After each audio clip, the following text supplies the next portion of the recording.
abasuzi bafite imigabane muri kampani yacu babwire ko dufite inama dufite ahantu hatekanye ho gushyira bano ndabagumisha iwanjye.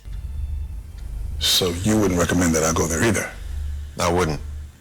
Mutambwira ko nabo ndashaka ko bagiye yoya.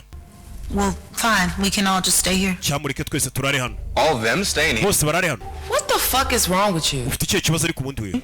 Tripping. I just don't want these niggas staying in my house. Naho chaka bano baginga barara mu nzu yanjye.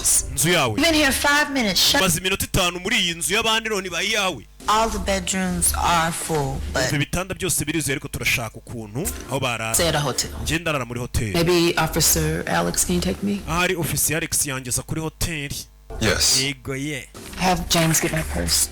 James mubwira ntwaze isakoshi. I'll see you all at the office tomorrow. Mwese mu gitondo duhure muri office. So. Kimmy, I'll sleep in your room.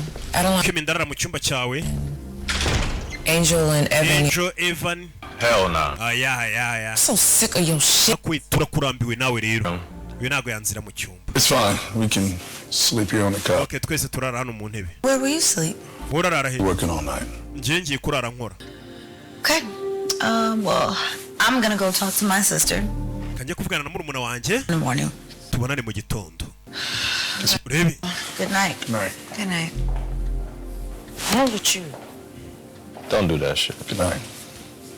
What's your problem, Angel? Ufite ikihe kibazo Angel? My problem is Fucking house and shit. Urebe.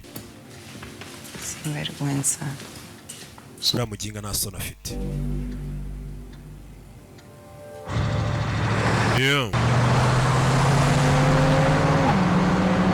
what y'all tell me. The Josephine. Yes, ma'am.